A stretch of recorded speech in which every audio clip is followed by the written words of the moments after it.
Well, welcome to Module 6. So I'd like to talk about the way of managing your funds, because this is really important. There are 3 ways. The first one is self-management. So this is where the participant or their carer is responsible for paying the bills. Here's our participant, and the participant chooses and receives services and supports that they need. That is their choice, and they then, how do they pay for that? The participant pays the bill. And how do they pay the bill? There are 2 options. You can make a payment request for the funds from your plan, from the NDIS, or you can pay with your own funds and then make a payment request for reimbursement. The second way of managing your plan is plan managed. Well, once again, a participant chooses a plan manager, someone who is going to do this job for you, and that is to pay the bills for the supports and services that you have chosen. The participant also chooses the services and supports that they need from a provider. Once they receive those, then the provider has to remember to send the bill to the plan manager. And the plan manager, after receiving the invoice, will pay the bill for the services and supports received from the participant's plan funding. Then the plan manager gets their money back from the NDIS from your plan. So the third way to manage your funds is through the National Disability Insurance Agency. A participant chooses to let the NDIA manage their plan. Here the participant chooses a provider, the services and supports that they need. The provider then has to remember to send the bill to the NDIA. Provider does that, and the NDIA pays the provider from the participant's plan funding. So it's very important that before you decide how you'd like your funding to be managed, that you realise that there are certain restrictions on how you use that service. So self-management is good if you don't mind getting the bills, invoices and paying. You have to keep your receipts, you have to make sure that you keep a good record of everything, and you have to do everything. If you're happy with that, go self-managed. And the flexibility that comes with self-management is really good. Now, what about plan management? Well, plan management is good if you're not so confident about doing the invoicing and paying the bills, but there still is a lot of flexibility in that with which providers you choose.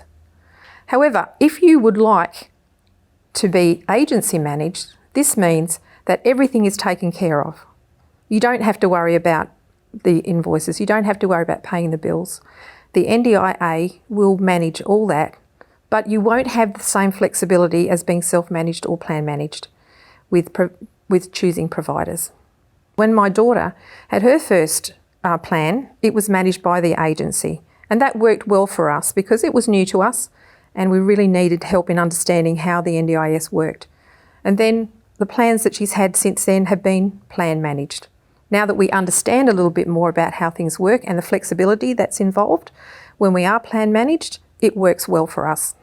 Now that you've helped your client to the point where they've chosen how to be managed, who else can help? As a frontline worker, it's good for you to know the allied health services that are available. On this slide, we've just briefly mentioned who they are. For instance, as an example, speech pathologist, speech therapy. Most people think that's because people don't speak, but they also help you with swallowing problems. So it's really good to know who these people are, who can help you to help your client to spend their funding so that they can reach their goals. Some other important roles that as a frontline worker you may need to know about are such people as a nominee. What is a nominee? Or what is your informal supports for your client? Well, a nominee is usually, or can be, a family member or a friend. They could actually be specifically appointed to act on the client's behalf. It's important that your client has a nominee, because what if they're not able to speak on their own behalf? What if circumstances change and they're not able to ask for a review and they're not able to ask for any extra help? This is where a nominee comes in and they're able to speak and act on behalf of the client with their permission. So when your client is telling you the informal supports that they have in place, it's important that they tell you whether they actually do have any informal supports or not. Because if they don't have informal supports, friends, family, neighbours, then they need to have support in their plan. So if your client has a lot of informal supports. Maybe they've got lots of friends and family that have been helping them the whole time. But what if they're not able to help? What if there's a time when they're overworked or they get a full-time job and they're not able to help you? Like, for instance, with my daughter. Now, Janelle has a lot of family and friends, but some of those family and friends work. Some of them are not able to take her out, but now she has support workers who will take her out. So when we were doing the planning meeting, if I had said, oh yes, I'm available, no worries, I'm an informal support for Janelle, and then I got employment, well, that would have limited how much funding that she received.